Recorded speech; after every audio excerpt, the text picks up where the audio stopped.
Until Dawn is a game that's full of horror, and one of the things we decided to do early on was to take a scientific approach to how scary it was.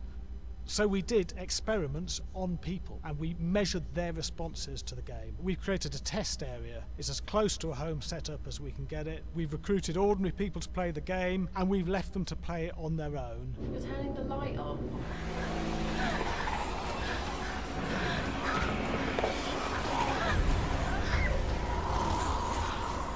The only difference is it's rigged with cameras and microphones that relay the data through to the next room where people are watching them play. Bracelet here we use for biometric testing. It measures the player's emotional response. It's called a galvanic response sensor. It makes contact with the user's skin and it measures the electrical conductivity across their skin. It's the same principle as an old-fashioned lie detector. When you're stressed, you sweat a little, very sensitive. It picks up tiny changes if the player is feeling anxious or scared. That data is fed back to a testing team, it comes through as a graph. I'm so sorry.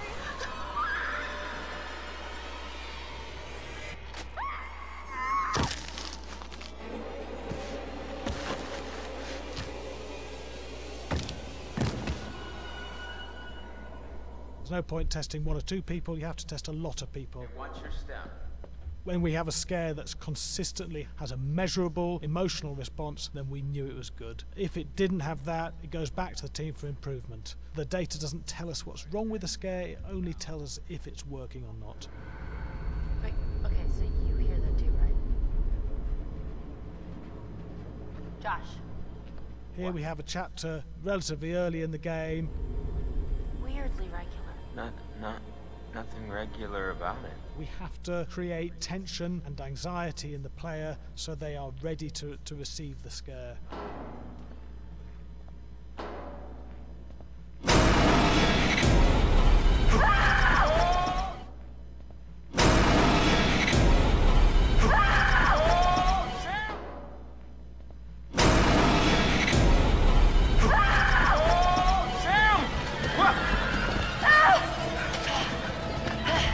Give the player time to recover, to cool down, to calm down, and then start building the tension again before we do the next scare.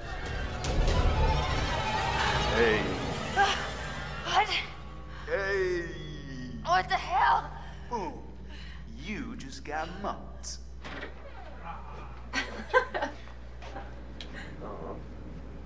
Yeah, I have such an adrenaline high from that game. There's two things we found. One is we could look at the scares, analyse if our expected scares were working effectively. Were people shrieking and covering their hands, or were they getting an emotional response from it? And being scientific about it means that we strip out people's opinions about whether things are working or not. We've got data, and we look at the data. If it's working, we're happy with it. Really scary.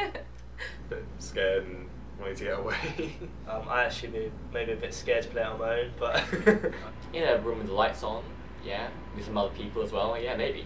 But because I'm a scaredy cat, I would play with someone in the room. And the lights on. It was one of the scariest games I've played in a long while.